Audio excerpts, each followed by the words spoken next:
अस्सलाम वालेकुम, नमस्कार। मैं हूं आमिर मलिक। कुछ लोगों को एक नफरत की आग जो हमारे देश में न जाने कब से जल रही है, वो तब दिखाई देती है जबकि वो आग उनके घर तक पहुंच जाती है। उससे पहले वो मूक दर्शक बनकर बैठे रहते हैं। मैं ये इसलिए कह रहा हूं क्योंकि हालिया घटना जो महाराष्ट्र के पालघट में हुई है, जिसमें एक भीड़ ने दो साधुओं को मौत के घाट उतार दिया। लाठी डंडों से पीटकर उनको मौत के घाट उतार दिया। उनके साथ आए ड्राइवर को भी बुरी तरह से पीटा गया। ये भीड़ ये भीड़ तंत्र आखिर पैदा क्यों हो गया? आखिर हमारे देश में ये भीड़ क्यों हो गई? ये भीड़ इसलिए पैदा हुई क्योंकि जब इस भीड़ ने अखलाक का लिंच किया तब भी हम सिलेक्टिव जर्नलिज्म कर रहे थे। जब इस भीड़ ने पहलू खान को मारा तब भी हम सिलेक्टिव जर्नलिज्म कर रहे थे धर्म की आड़ में। जब इस भीड़ ने इंस्पेक्टर सुबोध कुमार को मौत के घाट उतार दिया तब भी हम सिलेक्टिव जर्नलिज्म कर रहे थे। तब भी हम उसमें एंगल ढूंढ रहे थे, धर्म के एंगल ढूंढ रहे थे, राजनीतिक एंगल ढूंढ रहे थे। और हत्यारों को और दोषियों को सजा नहीं मिल पाई जिस तरह से मिलनी चाहिए थी। तो ऐसी भीड़ के जो हौसले थे वो बुलंद हो गए। और वो भीड़ धर्म देखकर, जो भीड़ कपड़े देखकर लोगों को मार रही थी, लिंच कर रही थी, आज आलम यह हुआ कि उस भीड़ ने उन कपड़ों की भी लाज नहीं करी और धर्म की भी लाज नहीं करी। साधुओं को मौत के घाट उतारने वाले वही लोग थे जो उन साधुओं के अनुयायी थे, यानी कि उसी धर्म से ताल्लुक रखते हैं जिस धर्म के साधु थे। जान लेते हैं घटना क्या थी। साधु किसी के अपने गुरु के देहांत में जा रहे थे। महाराष्ट्र में हाईवे पर नाकाबंदी होने की वजह से उन्होंने गांव देहात का रास्ता ले लिया। वहां कुछ दिन पहले अफवाह फैलती थी कि बच्चों को किडनैप किया जा रहा था। उस अफवाह के चलते साधुओं को वही समझ लिया गया और भीड़ ने आकर उन पर लाठी डंडों से वार करने शुरू कर दिए।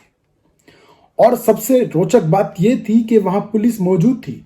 पुलिस की मौजूदगी में यह सब चलता रहा। साधुओं को बुरी तरह से मारा पीटा जाता रहा और उनको तब तक मारा गया जब तक वो मौत के घाट नहीं उतर गए। और ये सब पुलिस खड़ी हुई देख रही थी। हमारे देश में आखिर भीड़ तंत्र को इतनी ताकत कैसे मिली? भीड़ तंत्र को ताकत देने वाले कौन लोग हैं? भीड़ तंत्र को ताकत देने वाले वो लोग हैं जो इस घटना को अभी भी सांप्रदायिक रंग देने की कोशिश कर रहे हैं। जैसे ही घटना सामने आई, ये वीडियो सामने आया, उन लोगों ने इसको सांप्रदायिक चाशनी में भिगोना शुरू कर दिया क्योंकि उन्हें लग रहा था कि साधुओं को मारने वाले अलग धर्म के लोग होंगे, जबकि साधुओं को जिन लोगों ने मौत के घाट उतारा वो उसी धर्म के लोग थे। लेकिन ये लोग बाज नहीं आए। इन लोगों ने ट्विटर पे, फेसबुक पे, सोशल मीडिया पे जगह जगह नफरत फैलाना शुरू कर दिया। लेकिन बात कुछ और थी जो कि अब आपके सामने है। आज इन साधुओं की जो पिछले गुरुवार को बुरी तरह से मौत के घाट उतारा गया, उसके जिम्मेदार मैं उन लोगों को मानता हूं जो लोग चुप थे। जब भी लिंच हुआ, किसी भी धर्म का, किसी भी समुदाय का कोई भी इंसान लिंच हुआ, ये लोग चुप थे इसलिए क्योंकि लिंच होने वाला इनके धर्म से ताल्लुक नहीं रखता था। लिंच होने वाला इनकी जाति से ताल्लुक नहीं रखता था। इसलिए हम चुप थे, या जो लोग चुप थे। इसलिए आप सब लोगों से मेरी अपील है, इस भीड़ तंत्र को बढ़ावा मत दीजिए। भले ही कोई भी धर्म हो, कोई भी जात हो, इस भीड़ को अधिकार नहीं है खुद जज, खुद वकील बनकर ये सजा सुनाने का, वो भी सजा मौत की। ये भीड़ किसी को भी कुछ कहने सुनने का मौका नहीं देती है क्योंकि भीड़ का कोई रूप नहीं होता है। ये भीड़ आती है, एक इंसान पर लाठी डंडों से वार करती है और उसको मौत के घाट उतार देती है। आज इस भीड़ का शिकार साधु हुए हैं, संत हुए हैं। कल इस भीड़ का शिकार कोई और इंसान हो रहे थे और अब आगे आने वाले समय में और लोग भी हो सकते हैं अगर हमने सिलेक्टिव जर्नलिज्म किया, अगर हमने घटनाओं को धर्म के आधार पर, जाति के आधार पर विरोध करना शुरू किया तो इसके शिकार कल हम भी हो सकते हैं। और जिस मीडिया का गुणगान आप लोग करते हो, अब आप ये देखिएगा ये मीडिया, कौन सा चैनल इस मामले को कितना उठाता है, कौन सा चैनल इस मामले में कितनी बात करता है। तब आप कोशिश करिए, तब देखिएगा कि किस चैनल ने आपकी बात को किस लेवल तक उठाया। किस लेवल तक किसी चैनल ने आपकी इस बात को उठाया, तब तय करिएगा कि कौन सा चैनल देश के हित में काम कर रहा है और कौन सा चैनल देश के हित में काम नहीं कर रहा है। क्योंकि इस घटना में मसाला नहीं है। इस घटना में मरने वाले भी लोग उसी धर्म के हैं और मारने वाले लोग भी उसी धर्म के हैं।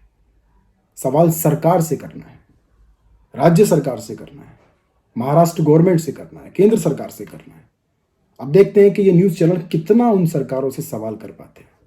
और देख लीजिएगा, जो चैनल सरकारों से सवाल ना करे, समझ लीजिएगा वो चैनल देश के खिलाफ है। उस चैनल को अपनी टीआरपी दिखती है, धर्म के नाम पर राजनीति करनी आती है। देश के मुद्दों से उस चैनल को कोई मतलब नहीं है। मेरी आप सबसे अपील है, कहीं भी कोई भी ऐसी घटना होती है, भीड़ तंत्र के द्वारा किसी भी निर्दोष को या किसी दोषी को भी मारा जाता है, अगर दोषी है तो उसके लिए कानून है, उसके लिए कोर्ट है, अदालत है, सजा देगी। हमारा देश लोकतांत्रिक देश है, सजा का प्रावधान है, पुलिस है। आप अपने हाथों में अगर लाठी डंडे उठा लेंगे तो फिर आपका कानून पे भरोसा नहीं है।